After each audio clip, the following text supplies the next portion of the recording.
तो दिक्कत परेशानी यहाँ है कि जैसे जो भी हम चाहते हैं, जब तक हम यहाँ रहें, इस पद पर रहें, ये आधिकारिक पद है ना, वरिष्ठ चिकित्सा अधिकारी, हम आजमगढ़ मऊ के दोनों के हैं, ये आधिकारिक पद है। तो इसमें देखिए आपको जो सहूलियत हमारी वजह से जब तक हम यहाँ रहें, अगर आपको थोड़ा सा हेल्प मिल पा रहा है, थोड़ी सहायता मिल पा रही है, या थोड़ा सा जो चीज़ें आप सोच पा रहे हैं, जो मन में आपके क्वेश्चन है उसका थोड़ा सा आंसर मिल पा रहा है, तो हम अपने आप को सौभाग्यशाली समझते हैं और हमको शाम को नींद भी अच्छी आती है। ठीक, तो हम अब देखिए जैसे हम तो आगे का नहीं हम ज़्यादा बहुत सोचते हैं, बस ये प्रयास करते हैं, एक विचार बनाए रहते हैं कि हमको 1-2 साल में क्या करना है। लेकिन आज जैसे जब सुबह उठते हैं तो बस ये मान के चलते हैं कि हम आज इतना अच्छा मतलब काम करेंगे, जो भी काम करेंगे मन से करेंगे, ईमानदारी से करेंगे, सादगी से करेंगे और पूरी श्रद्धा से करेंगे कि जिससे हमारे कारण किसी को तकलीफ़ न हो किसी भी तरह से, चाहे फिजिकल, मेंटल या अदर्स वे में। तो हम ये प्रयास करते हैं। तो जब हम शाम को सोते हैं तो हमको नींद अच्छी आ जाती है। और सही हम जब हम सोते हैं तो हमको ये फ़ोन चाहे अब जितनी घंटी मारिए वो पास ही में रहता है, लेकिन हम ना सो जाते हैं तो सो जाते हैं। वो कहते हैं ना घोड़ा बेच के गधा बेच, कुछ कहते हैं ऐसे ना हो, तो वैसे ही हम सोते हैं भाई। ठीक, तो उस हाँ, तो जैसे अगर कभी बहुत विशेष दिक्कत हो रात में विरात में, तो आप सिविल लाइन रहते हैं, हम प्रताप डायग्नोस्टिक के बगल में, अगर कोई विशेष दिक्कत परेशानी हो तब, ठीक, या जिनको यहाँ आने में बड़ी असुविधा होती है तब वो हमसे वहाँ मिल सकते हैं। 2 बजे के बाद हम वहीं रहते हैं, फिर वही सुबह यहीं आते हैं, उसके बाद हम 24 घंटा वहीं रहते हैं। और हाँ, तो आज हमने जैसे 2 बातें हैं कि एक जो नवरात्र आ रहा है और रमज़ान, तो जो मरीज़ का खान पीन है, रहन सहन है, सब कुछ जैसे चल रहा है वैसे चलेगा उसके लिए। ठीक, एकदम सिंपल देखिए फंडा समझिए लाइफ का। कुछ लोग सोचते हैं कि देखिए डॉक्टर साहब इतना पैसा लग रहा है ना, इतनी दवाई मतलब कि, अब देखिए अभी फ़ोन आया था ना, देखो कह रही थी ना कि मतलब कहाँ दवाई मिल रही है ना। आप सोच लीजिए एक दवाई खरीदने में ये हालत है, एक दवाई खरीदने में ये हालत है, जो हम दवाई देते हैं 12 लाख की, अगर सब कुछ सारा दवाई अगर खरीदना हो तो हमको नहीं लगता कोई अफोर्ड कर पाएगा। ठीक, इवन हम भी नहीं कर पाएंगे भाई हम, ठीक है, बात समझिए। तो हम लोग को करना क्या है कि जो दवाई मान लीजिए लकली नहीं मिल रही हो तो उसको थोड़ा सा अफोर्ड करके लीजिए। नहीं लेंगे तो आप एकदम सिंपल समझिए लाइफ का। जैसे अभी मान लीजिए मरीज पर 100 रुपये रोज में 200 रुपये मान लीजिए पर डे खर्चा हो रहा है, ठीक ना, 200 रुपये मान लीजिए, मतलब जो दवाई के साथ साथ और खान पीन में भी और ढेर सारी चीज़ जो व्यवस्था करते होंगे लगभग 200-300 जाता होगा। अगर इतना नहीं कर रहे हैं तो थोड़ी दिक्कत है, क्योंकि हम बार बार बोलते हैं ये बीमारी सिर्फ दवाई सही होने वाली नहीं है। हाँ, बीमारी सही होने वाली है लेकिन सिर्फ दवाई से नहीं सही होने वाली है। हाँ बिल्कुल, इसलिए निश्चय पोषण योजना भारत सरकार शुरू की है। क्यों की है कि जिससे उस मरीज़ के मतलब गार्जियन हैं, जो उनके परिवार वाले हैं, उनके दिमाग में जाए कि ये मरीज़ ना पैसा क्यों दे रही है, खाने पीने, निश्चय पोषण मतलब भोजन वाला। ठीक, क्योंकि ये जो पेशेंट होते हैं अंदर से एकदम जैसे खोखले हो जाते हैं। ठीक, हम लोग लगता है नहीं ठीक है, ठीक, वो ठीक नहीं होते भाई, हमको पता है। हम डरवाते इसलिए नहीं है कि जैसे कि अगर मरीज़ ये बात समझ में आएगा तो उसकी चिंताएँ बढ़ जाएंगी ना। ठीक, तो अगर आप नहीं कुछ मतलब हम तो ये भी कहते हैं, सभी लोगों से निवेदन करते हैं कि कहीं से कर्जा भी ले लीजिए तब भी करिए, क्योंकि नहीं करेंगे, बात समझिए, नहीं करेंगे, खाली दवाई खिलाएंगे और जो भी मतलब व्यवस्थाएं हैं उस हिसाब से अगर एडजस्ट करेंगे तो 1 महीना, 2 महीना, 3 महीना, 5, 6 महीना साथ हो सकता है, ठीक है ना।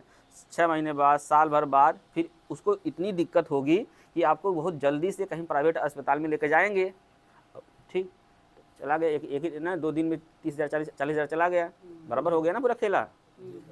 यही अगर आप ध्यान दिए होते हैं तो वहाँ जाने की आवश्यकता ही नहीं पड़ती। और जब ज़्यादा गड़बड़ हो जाएगा तो सोचिए कितना गड़बड़ है। अब ऐसा नहीं आप प्राइवेट में जाएंगे, उसको बोलेंगे ठीक है ना, वो मानेगा तो है नहीं, वो तो पैसा चाहिए भाई ना, वो तो स्टाफ रखा हुआ है, फैकल्टी रखी हुई है। हाँ बिल्कुल भाई वो उतनी व्यवस्थाएं रखा हुआ है, किस लिए रखा हुआ है बाबू रे, ठीक है, वो अपनी जगह ठीक है, बात समझिए, क्योंकि आपको बुलाए नहीं, वो तो खुद आप गए हैं। तो हम चाहते हैं कि आपको हॉस्पिटल कम से कम जाना पड़े। ठीक, और जो भी दिक्कत परेशानी होती है धीरे धीरे करके सॉल्व हो जाए। ये हाँ, ठीक होने वाली बीमारी है, ये बहुत लोग ठीक हुए हैं और ठीक होने वाली है। जो 4-5 बात बताते हैं वो सबको ठीक है, आपको सबको याद ही होगा। ठीक, खान पीन से लेकर रहन सहन से लेकर दवाई से लेकर हाइजीन से लेकर एक जो पारिवारिक एक प्यार होता है ना, वो देना बहुत ज़रूरी है, एक सपोर्ट देना ज़रूरी है। ठीक, अगर आप सपोर्ट, जैसे उसको कुछ दिक्कत हो रही हो उसको कुछ दिक्कत हो रही हो तो आप यही बोलिए कि क्या कहते हैं, नहीं नहीं वो ऐसे झूठ ही बोल दीजिए ना कि ऐसे हाँ उनको भी लड़की को ऐसे हुआ था लेकिन वो क्या कहते हैं अब ठीक हो गई, पहले सब उसको आराम हो गया। हाँ, हौसला देना। हाँ बिल्कुल, हौसला नहीं देंगे तो वो कैसे लड़ पाएगी। उसकी मनोदशा समझिए, उसको कितना प्रेशर होगा इसके दिमाग में, क्योंकि उसके पास काम तो है नहीं कोई। जब कहते नहीं कि खाली दिमाग से शैतान का घर है, तो वैसे भी आलतू फालतू सब सोचेंगे भाई, क्योंकि वो तो अगर यंग है तो वो तो सब कुछ सोचेगा हमारा और सारी चीज़ें। ठीक, लड़की है तो और सोच लीजिए कितना प्रेशर में होगी। हम सब मेमोरी बना के रखे हैं सब, हाँ बिल्कुल ना, तो अब समझ, मेमोरी का उपयोग करते हैं। ठीक, तो अब समझिए जैसे कि उसको कुछ भी दिक्कत हो तो आप ये एहतियात दिलाइए कि नहीं नहीं हाँ फलानों को भी मतलब बिटिया बेटवा को ना दिक्कत हुई थी, जो तुम्हारे पीछे भर्ती नहीं था उसको भी दिक्कत हुई थी, उनकी बिना, हाँ लेकिन अब ठीक है। जब हमें जैसे हम हैं, ठीक, हम लड़के हैं। अच्छा, इसमें कितने लोग शादी हो गई है, कुछ आज यंग दिख रहे हैं। अच्छा, तो जैसे अब मान लीजिए हमारी शादी हो गई है ना, ठीक, अब मान लीजिए हम सुबह ना हम सुबह ही लतिया का मतलब 2 थप्पड़ मार, मतलब हमारे मैडम मार के मतलब भेजे हुए हैं हमके, बात समझिए। लेकिन हम जैसे ही जान जाएंगे कि जो मिश्रा जी बैठे हैं मोबाइल वाले, इन्हों लात खाई आए हैं ना, तो हमको थोड़ा आराम हो जाएगा, हम दुनिया में अकेले नहीं हैं। ठीक, बात समझिए, हम लोग इंसान, हम लोग ऐसे सोचते हैं भाई।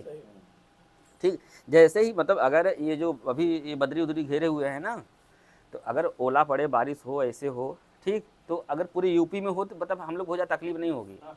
लेकिन हाँ अजमेरगढ़ में एक बरस से खमच के पूरा नाश के नहीं, फिर बहुत तकलीफ होगी, बात समझिए। ठीक, तो उसको ये कभी ना लगे कि हम दुनिया में अकेले हैं। आपके पास जितने भी विचार, हमसे अच्छे विचार आ सकते हैं, उसको दीजिए ना, उसका मनोबल बढ़ाइए। वो उसके सामने अब अच्छे प्रेजेंट होंगे, हम बार बार कहते हैं ना, उसके सामने जाइए तो उसको ऐसे लगे कि मतलब कोई मतलब हमारा हमदर्द, कोई हमारा साथी, मतलब कोई हमारा गार्जियन आया है। ठीक, भले वो मतलब उल्टी करके बेहोश हो जाए, बड़ा खांसी आ रही है, बेचैनी है, घबराहट है, ठीक, पैर में बहुत ज़्यादा दिक्कत है, तब भी आप इतने अच्छे से उसके सामने रहिए कि उसको लगे कि नहीं नहीं हाँ कुछ अच्छा होने वाला है, कुछ अच्छा होने वाला है। तो अगर ऐसे ही से तब कुछ अच्छा हो जाएगा। लेकिन डॉक्टर साहब, जी, जैसे खांसी आती है हाँ, कभी कभी, जैसे कि नहीं आती तो कभी कभी जब आने लगती है, वो तो मौसम के परिवर्तन की वजह से आती है। नहीं खांसी बाबू देखो समझो, जैसे बताए ना अंदर की मशीन तो गड़बड़ रहती है, ठीक है ना, तो जैसे ही मतलब कि टेम्परेचर में फ्लक्चुएशन होगा तब भी उसको प्रभाव डालेगा। ठीक, कोई नया वायरस आ गया तब भी उसको प्रभाव डालेगा। ठीक, कभी कभी 1 दिन 2 दिन के लिए जब आती है, हाँ 2-3 बार एक दिन में, तो उसके लिए तो कुछ नहीं बहुत दिक्कत नहीं है, बस सिरप रखा, अगर इसे ज़्यादा खांसी है सिरप रख के पिला दिया करिए, जब खांसी बंद हो जाकर बंद कर दिया करिए। इसलिए आप लोग कहते हैं कि जैसे जो चीज़ें लिया करिए उस अनुपात में लिया करिए कि जिससे कि आपको बार बार यहाँ आना जाना ना पड़े, चाहे खांसी का सिरप हो, चाहे भूख का हो, चाहे लीवर का हो, या फिर और जो अदर चीज़ें हैं